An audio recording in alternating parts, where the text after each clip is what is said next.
Hey everyone, I'm super excited to be sitting down with Troy Hunt.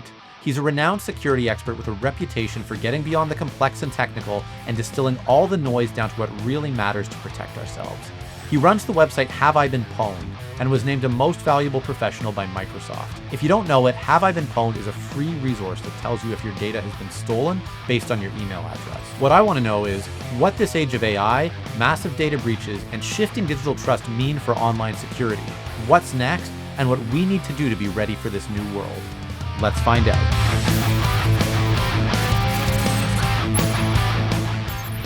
Hey Troy, so happy to be with you here today.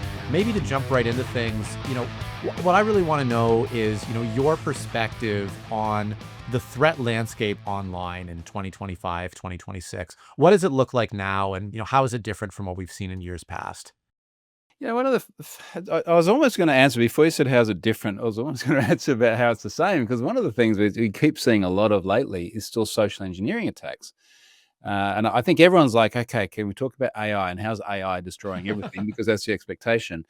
But fascinatingly enough, a lot of the big attacks we're seeing now are still from kids, either legally kids or I guess by our standards, kids, they're very young Yeah. adults, and they're still managing to socially engineer support desks and big cloud providers and get access to data. So I think it's fascinating that bit stays the same, and the thing that we're really expecting to come and revolutionize everything hasn't made a big dent yet. Well, and it's, that's really interesting because it's kind of, what I'm taking from that is it's still so easy and we're so bad at protecting ourselves at a fundamental level. Like, is it fair to say we don't even need to think about worrying about these super advanced tools as individuals because we're still falling for the same basic traps? I think a lot of it's just a recognition of these are really complex systems. I mean, as an example, think about how many times you go through and you even try to do something like my telco. I have been trying to update the credit card on my telco for weeks. I cannot figure out how to do it. And I think a lot about user interfaces and systems and things, or trying to set up passkeys for a service. So many of these things are so complex with so many moving parts. And we as the individuals and as the defenders need to get it right every single time. And the bad guys have just got to get it right once. They find that one flaw, and particularly once they can develop a technique that they can just apply over and over and over again, they run rampage. And this is where we're seeing names like Scattered Spider is the one that's popular at the moment. Yeah, and we have seen arrests of this. And again, they're either kids or very young adults, and they just find this pattern, particularly in a certain industry sector, and they just rip through it. So tell me a bit about Scattered Spider. Well, look, I think it's in a way, it's a little bit like, remember back in the day, it was anonymous, right? So probably 15 years ago, it was anonymous and everyone was anonymous and we are legion and we never forgive and forget and all the rest of it. So it seems to be a little bit of a collective term. There are inevitably people who are more the ringleaders of this group. But what they seem to have become very good at is finding, I guess, repeatable flaws in things like, we see alerts from the likes of the FBI or Australian Federal Police, which will say, "Look, be on the lookout for social engineering attacks from this group or members of this group that target things like support systems." And that's not necessarily finding a technical vulnerability or some novel, advanced hack. It is simply finding vulnerabilities in the process and the humans behind the process. So groups like this and, the kids you're speaking about, are they more going after, organizations and, kind of professional business systems, or do we need to be worried about them as individuals as well, compromising, kind of our bank information or any of our personal accounts? It's a good question, and I think part of it speaks to motivation. So, what are they out there for? And traditionally, we've said, look, there are the hacktivists who are out there just because either there's a cause or they pretend there's a cause, but they want the notoriety and I guess, the satisfaction. There are the career criminals, those who are after the money and they're looking for something that has a return on investment. And then there's the nation states, which is a self-explanatory whole other area. And I think when we look at this criminal element and we say, where is the value? Ransomware, we still obviously see a lot of. Compromises of large organizations that then lead to ransom, albeit not the traditional, we've encrypted your files, give us money, we'll give you the key back. It's more the threat of disclosure in many of these cases. But of course, there's still targets against the individuals. We know Even here in Australia, where we've only got less than 30 million people, we're doing about $3 billion a year worth of ransomware or rather financial fraud against individuals. So I think ultimately everyone's a target. And if you look at it as a business, if you're a young, budding, enterprising cyber criminal, where is the highest and best use of your time to get the best return on your effort? Well, so let's maybe start by answering that question so that we can understand that landscape, best. So if you're, and I'm still fascinated that the first, group you came up with was the kids, right? It wasn't the nation states, it wasn't these kind of bigger players. It's the fact that everyone down to kids, can be potentially threat actors that we have to deal with. So if you're, you know, call it a bedroom threat actor or like this long tail of, just kind of your, garden variety cyber criminal here.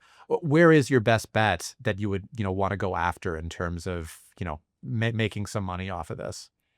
I think it's maybe a two-part answer. I mean, one is where is the money, but also how accessible is the money. I mean, the money is with the banks. They are extraordinarily well resourced and well secured, and you effectively have to pretty much fit into that nation state North Korea kind of category before you manage to get serious money from banks. Crypto wallets are definitely a big thing. I see huge volumes of attacks against crypto wallets. I'm the recipient myself. Geez, only very recently, I just getting spam after spam after spam, looking to get into a crypto wallet from a particular provider, of which I don't have a service at all. But hey, man, it's like email's cheap to send, so I'm just getting the shotgun approach, and yeah, evidently they will get some tiny fraction of 1% of people to hand over their crypto wallet key, and and then the rest is history. Uh, the extortion to organizations, of course, that they look at big organizations and go, well, if you're a multi-million, multi-billion dollar company, you've got a lot of money. Asking for $1 million might not be a lot of money to them. And I'm sure that there are many, many incidents that never hit the news that do actually pay out as well. Yeah. And that's my sense as well, having worked with a number of organizations who, find themselves vulnerable to ransomware it feels like it's a lot more prevalent than you may think, just based on the fact that people don't necessarily want to announce it. And, what we've seen and what some of our own experts in house are saying is, often, you're better off just paying the ransom and moving on, even if that's not what you want to announce that you're doing, because the harm that these organizations can cause is pretty severe. Is that do you work with organizations who have been hit by ransomware, and what advice do you typically give them? Well, I mean, I don't provide service in that area. I mean, normally I work with organizations that have had data breaches. I think that the rationale of paying the ransom, it's a tricky one because there's a business continuity argument to be made. If I pay the ransom, will I get my business back online, and will I stop bleeding money? And I think that was an argument that could be made a lot more in the earlier days where ransomware was loss of availability. Data would be encrypted, pay for the key. You usually got the key because, hey, to be bad business, not to give the key. We need to make sure people know you pay, you get your files back. Now that that has pivoted to disclosure as well and the leaking of files on ransomware sites, Mm, I think that's a harder argument to make because you never got any guarantee then, of course. Then it's like, we'll pay the money, and if data is encrypted, we'll give you the key, and we'll delete the data, promise. So, yeah. trust the cyber criminal to delete the data. So I think that's problematic. We just passed legislation in Australia which mandates the disclosure of organizational ransomware payments. So at least we can start to quantify the problem. Because yeah, to your point earlier, if we there's probably a lot that goes unreported. We know there's a lot that goes unreported. So if we can't quantify the problem, it's very hard to work out proper measures and controls for it. Right. So on the data breach side, I thought I read somewhere, and keep me honest, Troy, I thought I read somewhere that after the Ashley Madison data breach that you were kind of called in for, some advice on how to deal with that. Is that true? Did I make that up? Not certainly not to Avid Life Media. I think they probably paid huge amounts of money for lots of advice. None of it to me, unfortunately. But look, what it did is it really highlighted the risk to many organizations. I mean, if you think about, let's say, non-technical, non-security pros that are sitting on boards, C-suite executives, everybody saw the news about Ashley Madison. This wasn't some sort of industry news thing. Everybody was seeing it on mainstream TV, on radios, and that was a discussion around all these boardroom tables. How do we make sure that we're not the next Ashley Madison?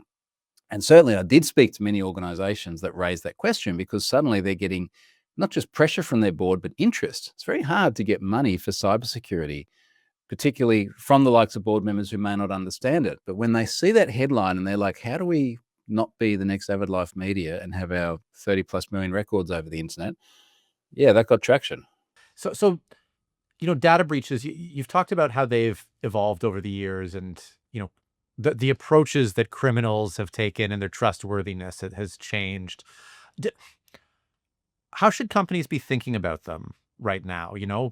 You certainly hear about this notion that you can't necessarily protect yourselves from a data breach forever.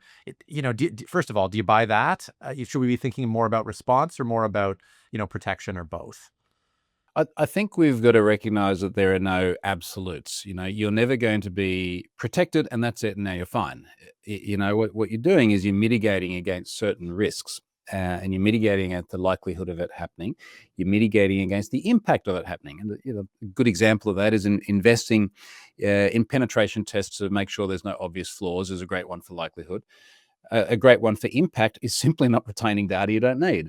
We've had so many data breaches, both here in Australia and around the world, where there's been huge volumes of data that are from customers that haven't been there for decades. My parents came around recently and they gave me a letter that was put in their mailbox from an organization that had had a data breach, and it was addressed to me. Now, I haven't lived there since the 90s. It was a financial services company called Latitude. It was a big news story here in Australia. And for some reason, I can't remember what it was. Maybe I had a car loan when I was like 20 years old or something, but Hmm. they still had my data. So as it relates to Oh, things like impact, how do we reduce the amount of data we have in the first place? And going back to the point about convincing board members and getting money, the problem that people in these security positions have is they need to go and ask for money and say, look, if you give me this money and we do a really good job, nothing will happen. The board's right. like, well, hang on, how much more money do we make? Well, none.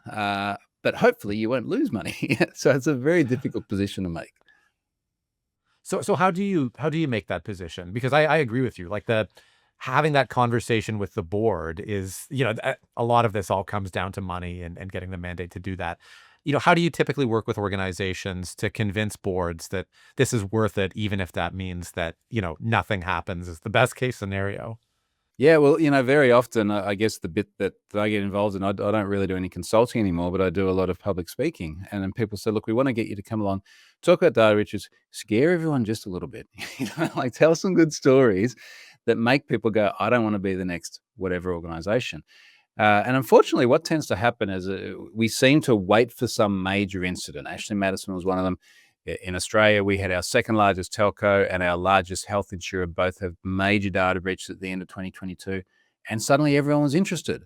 And the government passed legislation about various things, and organizations went out and spent more money. I got invited to do a bunch of talks to companies that I wouldn't have done otherwise. And that seems to be the catalyst. And uh, when you think back to Ashley Madison in 2015, one of the things that happened after that were people were saying, well, are we now going to take it seriously? Like, is this the watershed moment? Are we going to get on top of Hmm. this? We can't let this happen again. And a decade plus on, here we are, and it happens every day. Yeah. Well, and that's it's really interesting, because that in our culture was such, in some ways, a watershed moment in terms of the impact that it had on people, right? There were suicides that came from it, and it's people's, most sensitive and, naughtiest information. And, so it's interesting to me because, like, if that's not going to convince people, what is? And one of the one of the things I've found as just, an individual is that I almost am saturated by these stories of data breaches in the news. Like, there's so many of them. I'm like, oh yeah, another one. Maybe I'm impacted, maybe I'm not. And like a sense of almost resignation that comes from helplessness. Is that something you're hearing about? And, what do we do about that as individuals and as organizations? Well, there's definitely a degree of apathy, and I almost wonder if it's a little bit like you go on the news and you see there's been some horrible car crash somewhere, and you're like, I'm going to drive safe now, and then that solves the Yeah. problem. Um, I think it's a combination of apathy. It won't happen to me. The Mm. probably the look, if it's a car crash, we can all imagine what it would be like and the ramifications of that. If it's something like a data breach, I think a lot of people have trouble thinking through what that might actually mean, not just to your online life, but to your IRL life. That might mean that Mhm. someone has enough information to start going and opening bank accounts. That might impact your credit. That might impact your ability to buy a house in the future, like real world impacts. And I don't think people necessarily think through that. And it's still something, it happens a lot, but to a tiny fraction of people as well. So there's Mm. folks sitting there going, well, I'll be fine. Let me just download this free wallpaper tool, while I'm here and install that on my PC. Yeah. So when you're telling these stories, on sort of your speaking tours to create that, that little bit of fear, whether it's in individuals or organizations, what are the stories you're finding that are actually resonating with people and making them say, "Oh, okay, maybe we should be taking this a little more seriously." It's a combination of things. Look, certainly the ones that people have seen in the news, seen the impact. I like to tell stories that sort of show, look, that this is the sorts of data that came out and the consequences thereafter. I like also finding lots of, and this pivots to discussion slightly, but lots of amusing examples. There are some very funny data breaches out there. And I realize Mm. that sounds bad as I say it, but there's some very funny services and some funny stories behind that. If I can get people sort of leaning forward and engaged and going, wow, this is a really interesting story, I think that hits home as well. So what's an example of a funny data breach, or one that engages people and that they may not otherwise have processed? Yeah, I think the one that comes up the most that people sort of shake their head at, and you'll have to figure out whether you need to bleep any of this or not, but there is an online service called Shit Express, and this is a real website, and you can go Uh-huh. there and to put it in the more perhaps the more appropriate term, you can order a box of feces online to be delivered to a recipient. Now, you want to do that anonymously for obvious reasons. Sure. So they talk about all of this anonymity on the site. Now, this is, I had seen this in the news before. It's actually a real website. It's still up there. Uh, Anonymity, obvious reasons. But then they have a data breach. And when they have a Mm. data breach, all of the information inside this service gets leaked. And as I do the talk on this, I go, isn't it funny? All this anonymity. See the bit where you have to pay by credit card on Stripe and leave all your personal Mm. details? Like, how anonymous do you think this is?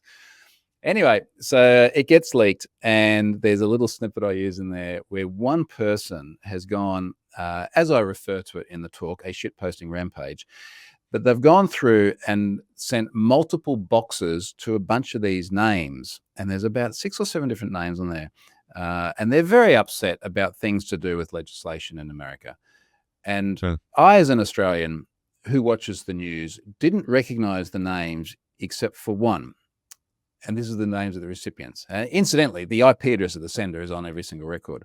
And the one name I recognized was Brett Kavanaugh because he'd been in the news. Mm. And then I started Right. Googling the other one. I thought, oh, they're all High Court judges. Someone has gone and sent boxes of feces to High Court judges with the expectation of anonymity.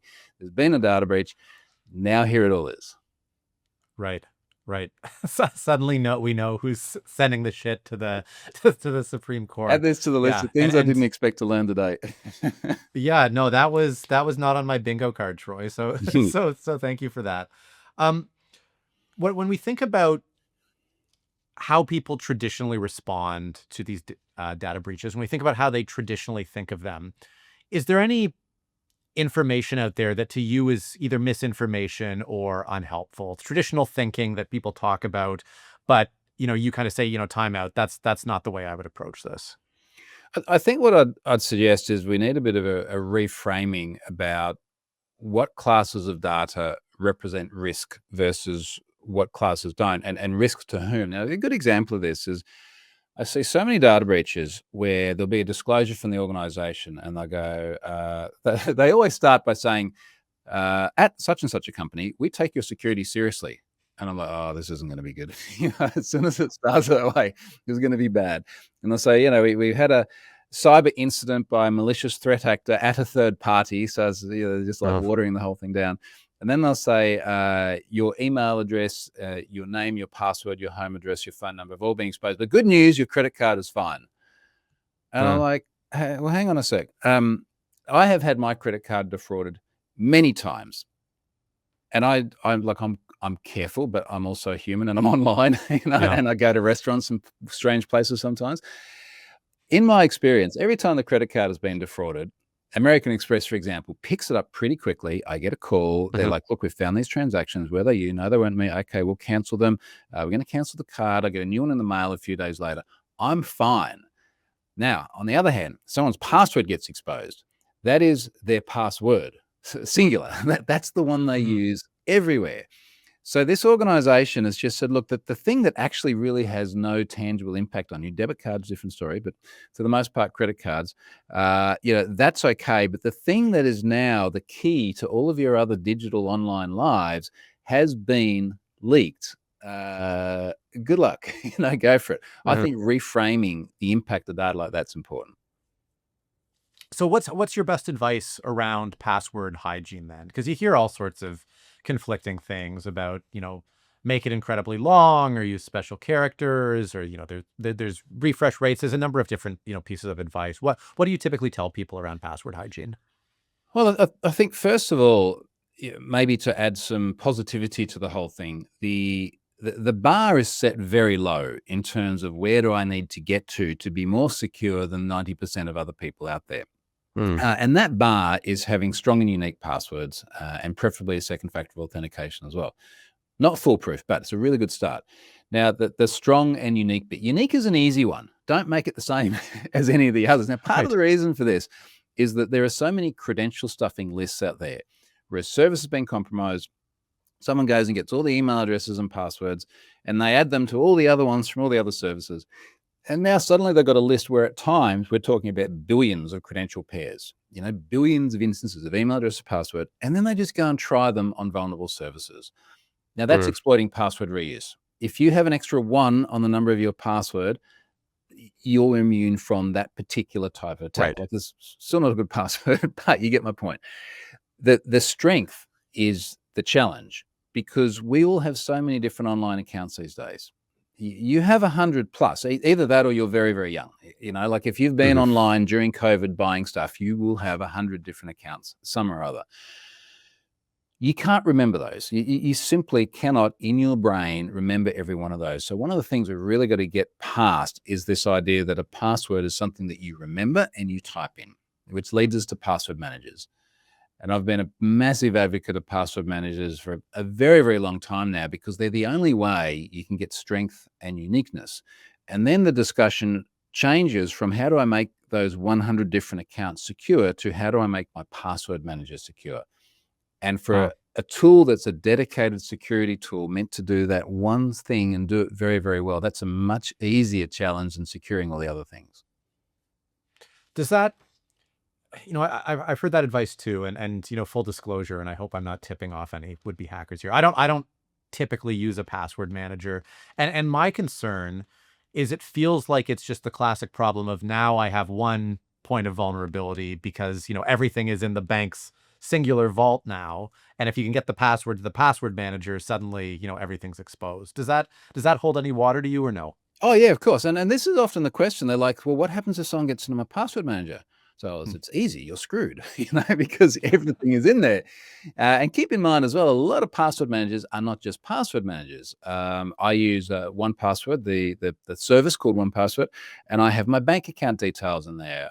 I have all the frequent flyer details, my license, my passport, the family share stuff backwards and forwards. So the impact of full compromise is really, really high. The question then is, what is the likelihood of that happening? And most importantly, how does that then compare to the likelihood of compromise if you don't have the password? For most people not having a password manager, they're going to reuse that same password everywhere. Very, very high likelihood of compromise. Not just because there's a breach somewhere and it gets reused somewhere else, but you might fall for a phishing attack, for example.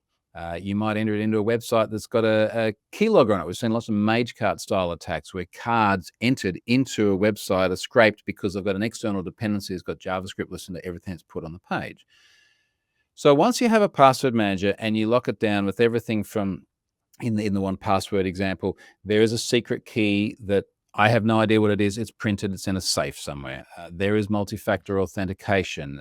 You must be Sure. signed in on another device that can then give this device access, and so on and so forth. And then, so long as I don't lose the things that I need to get back into my Right. password manager, I'm fine. So I think that likelihood is a really, really important part of the discussion. Yeah, that makes sense to me. And if it's, an order of magnitude more secure than the individual passwords, then yeah, that changes the equation. What's your perspective on non-password access management, like things like, biometrics in some capacity or any kind of alternative access there?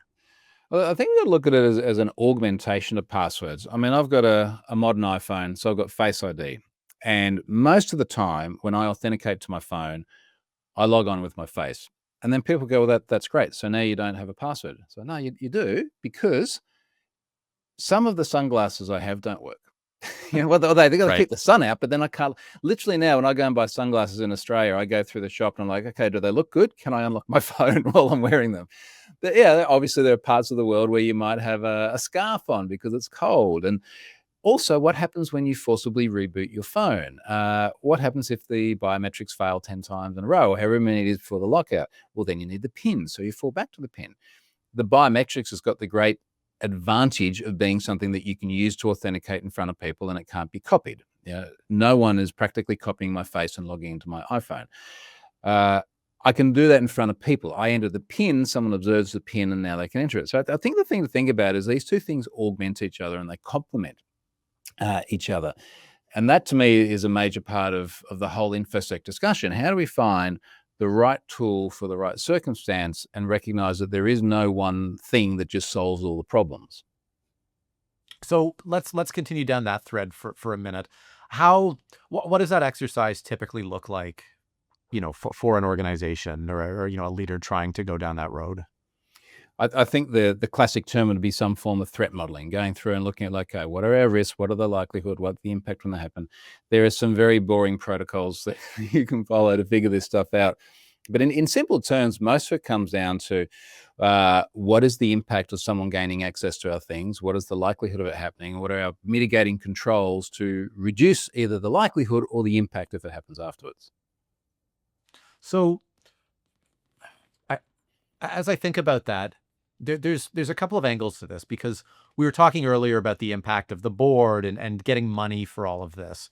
When you think about the barriers to why more people are doing this now, Troy, is it is it a financial barrier primarily, or is it literally just an effort barrier? And there's something, I use the expression for some of this stuff. It's just like eat your vegetables work. Yeah. Like it's just, oh, it's not very exciting. You got to make time for it. Everybody's busy. Do you need millions of dollars to do a lot of these kind of protective activities, or is it just literally cybersecurity professionals acknowledging that it's important and carving out time? I think it's sort of interesting whether we're talking about individuals or corporates to look at how much stuff there is that you're not doing that is totally free. How long did it take a lot of people to even put a pin on their phone? Like Mm. it was a struggle. And I remember a lot of initiatives by the likes of Apple to try and push people down the route of just having a pin on their phone. Or now that discussion is, how do we make sure there's actually a second factor on things like an iCloud account so other people can't just get in? These are free. If you've already invested in the device, you already have that. For organizations, there's a lot of cool free security controls out there. There are things like content security policies for websites. These are built into browsers. They're great defenses for if someone manages to inject JavaScript, for example, into your website. For the sorts of attacks we discussed before, external dependency gets compromised, keylogger, and so on. We have free tools for things like checking known bad passwords. One of the biggest costs for organizations is account takeovers.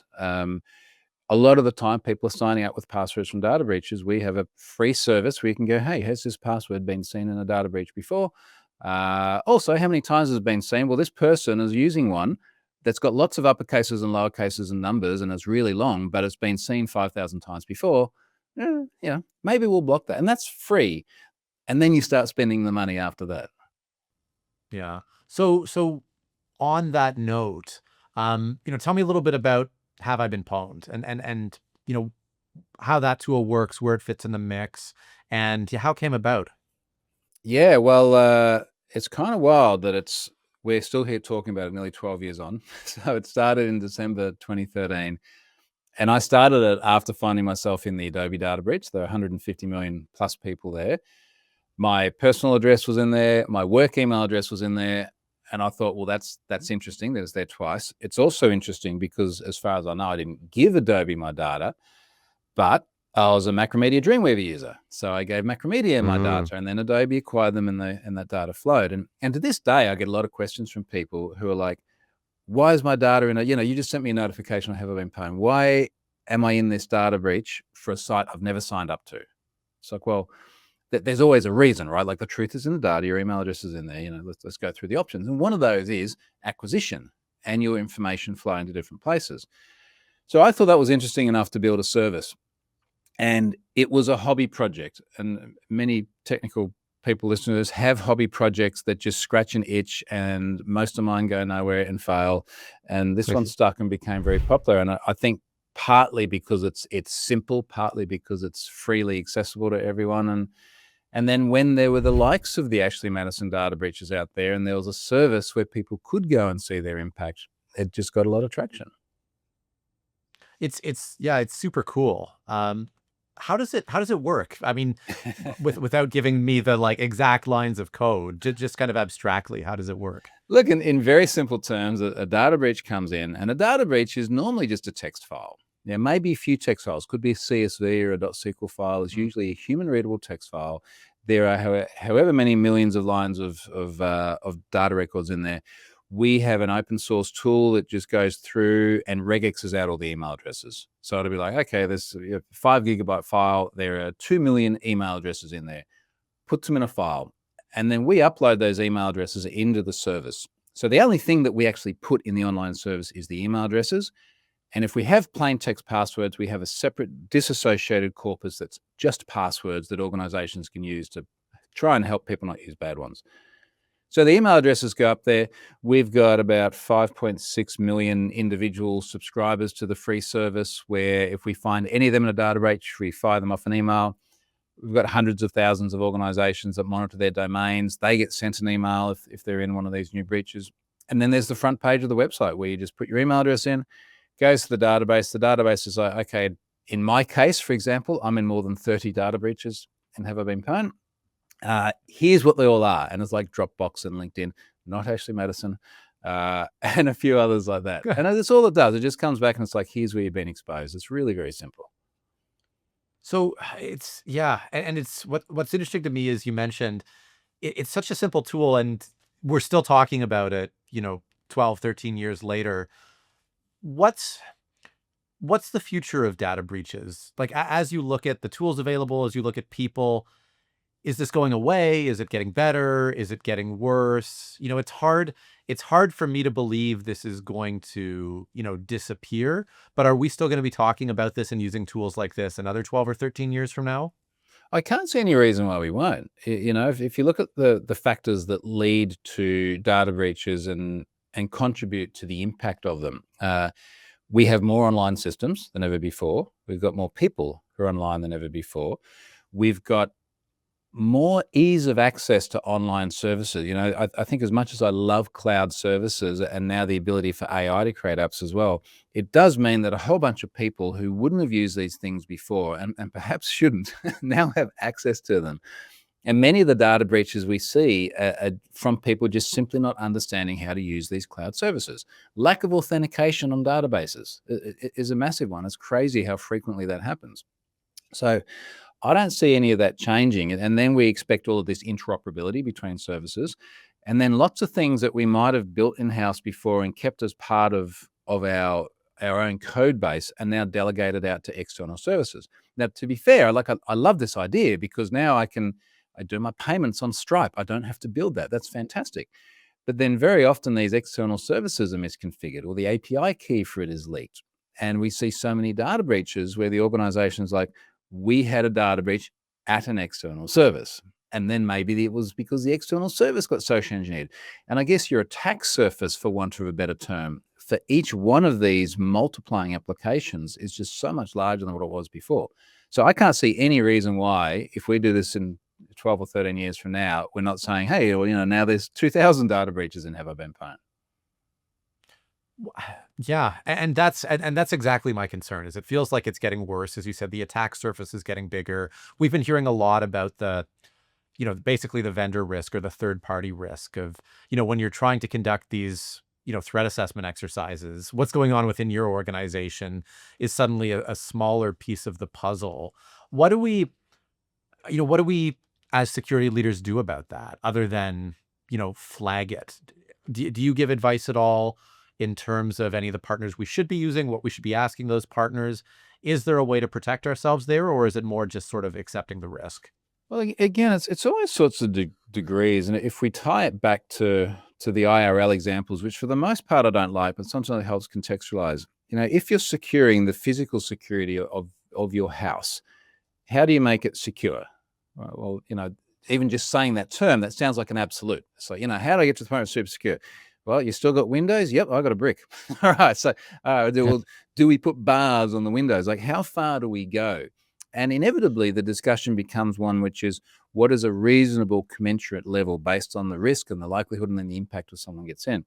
And I think having that pragmatic discussion is very important.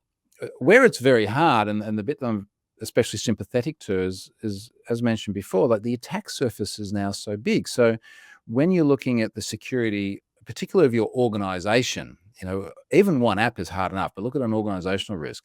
How many different applications do we have? What are the external services that they use? What are our risks there? How do we even do things like keep our dependencies up to date? We continually find vulnerabilities in external libraries. How are we managing those across the ecosystem of our applications? And that is an extraordinarily hard problem. And there are lots of InfoSec companies out there now making a lot of money just helping people understand even the inventory of services that they have. Yeah, the asset discovery is a big thing. Yeah, and one that it feels like is getting more complex and more complex, right? As you add services faster than you're taking them away, right? Yeah, and to be fair, like people are doing it for good reasons because they're finding more Mhm. cost-effective ways of doing this. They're finding better services that some company that just specializes in that thing has done rather than their internal development team. Like there are loads and loads of good reasons, and we would not have the web and all the richness that we have today if it wasn't for that. Right. And one of the paradigms I'm hearing more about in this space is this notion of zero trust, which is basically that, operating these sort of corporate systems, assuming there's already been a breach, a data breach, and that we're locking down individual components as much as possible. Are you hearing much about this? Are you sort of an advocate of this, or do you have a different approach? I think the principle is good. Nothing should trust anything else. Everything should, I guess, set its own security boundaries. I think that the principle is good. It's certainly a catchy word. I see that up there a lot, along with blockchain and AI. Remember a few years ago, everything was like, there's blockchain on everything. I think the actual implementation of it then becomes quite difficult as well, particularly when we are talking about ecosystems these days that have dependencies on so many external services and so many external libraries. So where is the boundary of that zero trust? Once you start pulling in external dependencies, where does that trust stop? Yeah, it's a really good point. Yeah, I guess it's sort of it falls apart as soon as you have to draw the circle around everything connected to your organization. And look, that's not to say give up, but it just means that I don't think it's something that you're going to achieve in some sort of absolute sense, and you're just going to have to prioritize where that makes sense to implement. Right.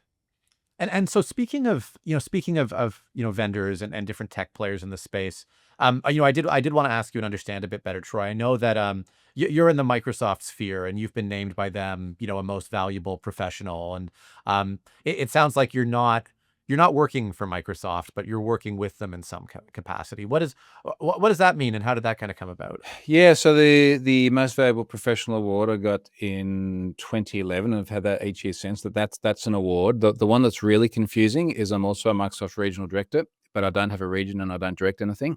And that's another recognition. Look, the MVP is aligned to a technology stack. There are Microsoft Excel MVPs and Xbox MVPs. I got it for developer security. There are thousands of MVPs around the world, and the regional directors, there's a much smaller number. We're not aligned to an individual technology stack.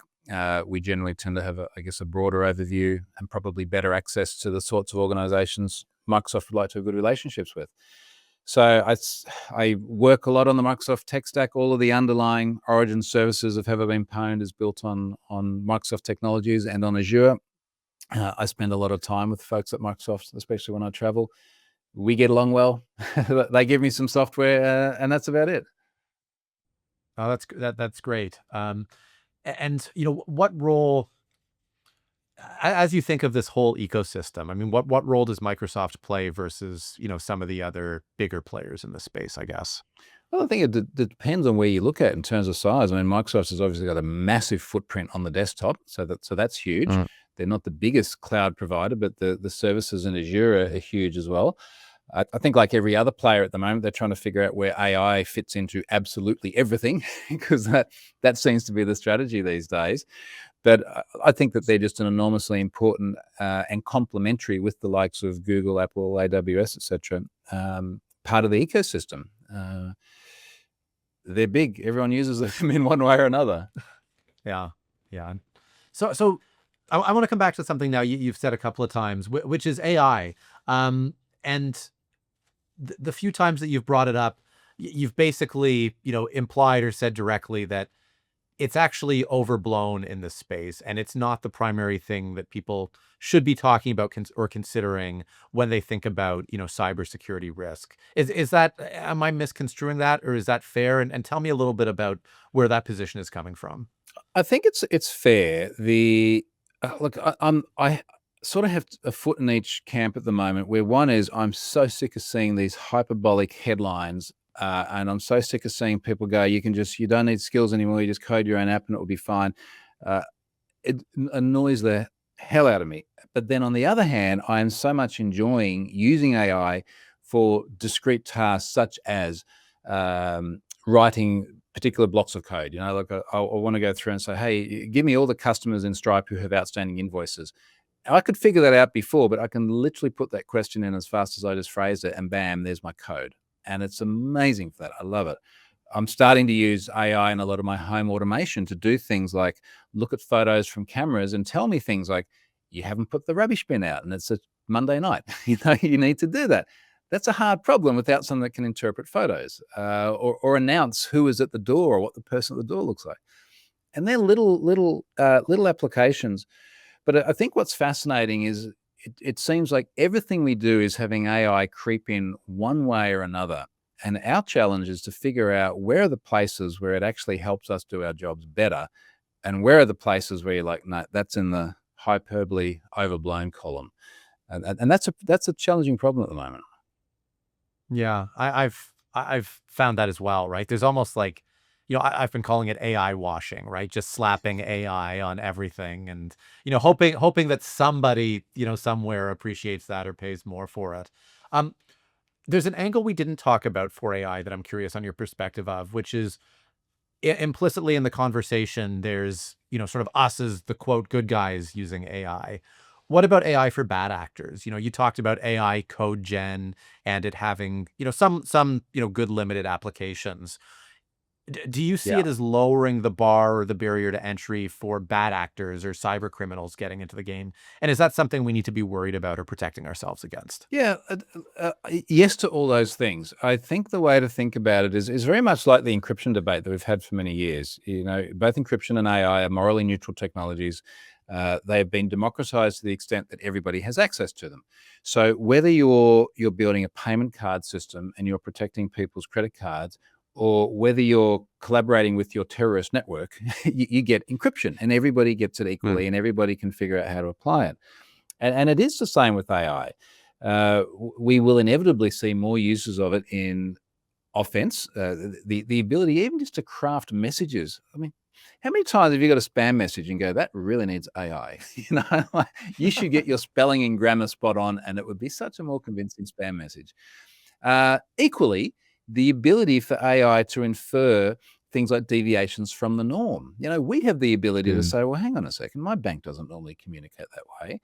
And that character, which is, and this is probably not even an AI thing, but that character, which should be an owl, looks like it might be a capital I, or But I think particularly that the higher level thinking, these are normal behaviors, there's deviations from normal behaviors, or this has the hallmarks of just ways that go beyond what we could do with simple if then else style statements of trying to identify the nasties before. Right. So you know, it can help with the protect the the attacking and the defending, and probably not 100% on either, but it just gives us more tools in our toolkits for just sending a few more or catching a few more.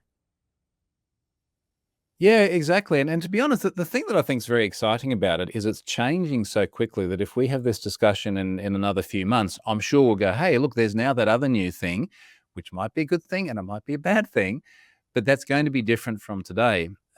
Look, I find that exciting. I know for a lot of people, they're very worried about it and look, well, then what's the impact on my job and everything else? But I think if you look at it from the perspective of this is allowing us to do so much new stuff we couldn't do before, and it is creating so many other jobs or so many other ways of working efficiently, I think that's really exciting.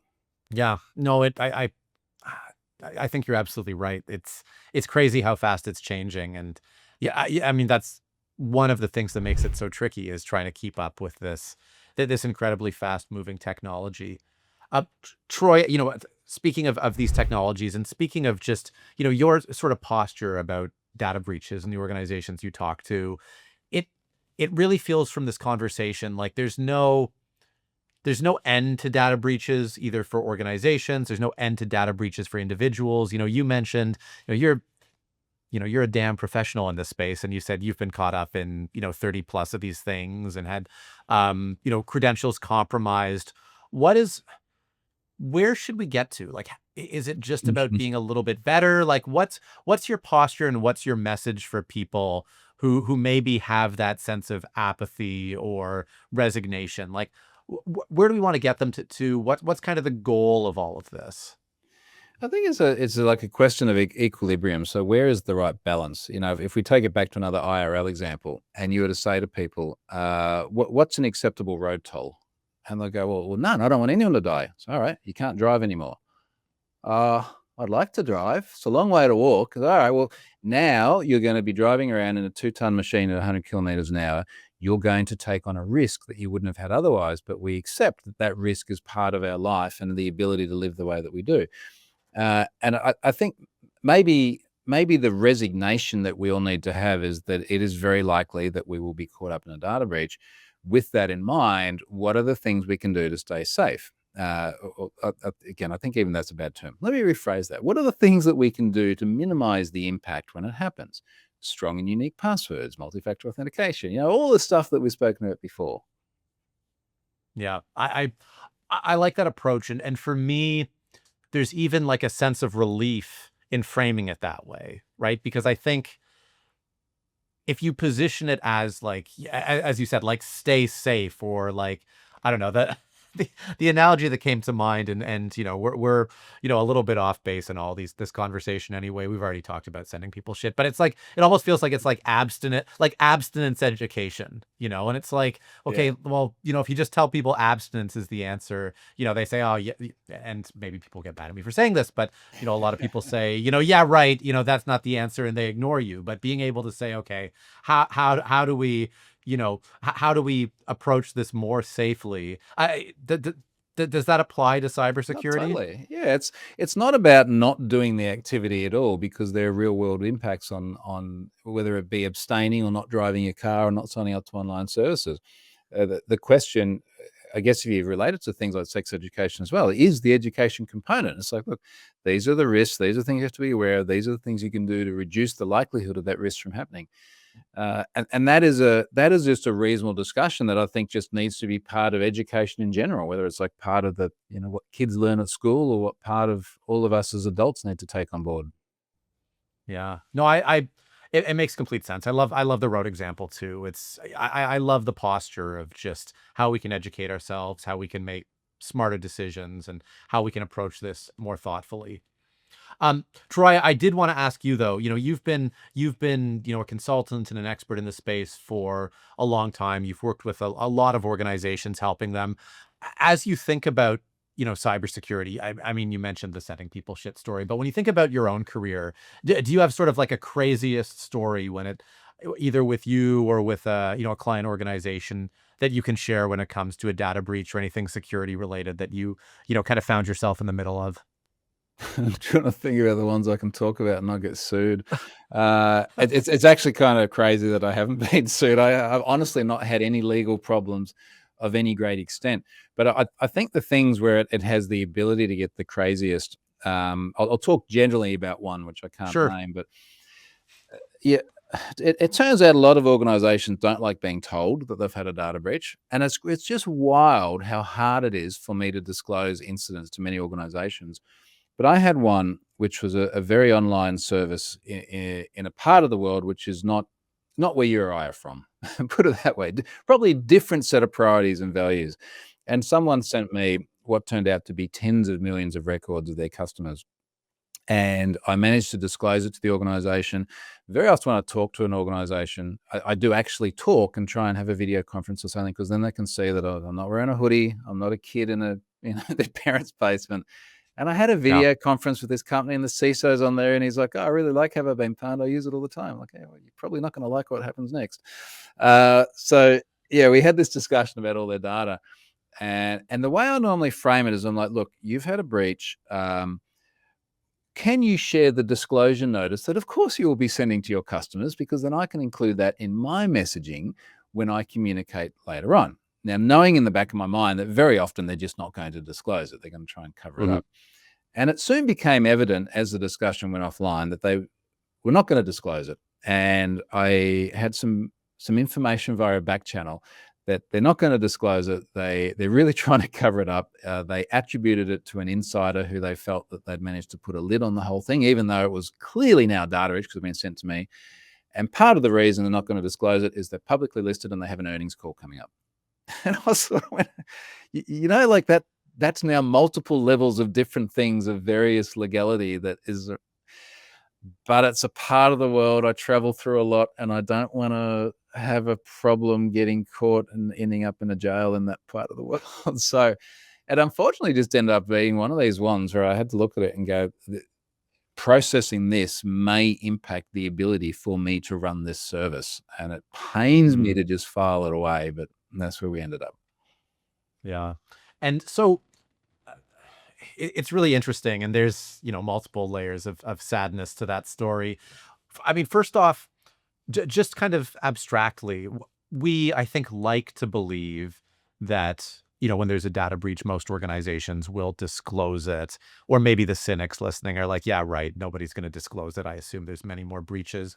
Do you have a flavor of like what that ratio is it 50-50? Does it veer pretty heavily toward one side, and is it changing?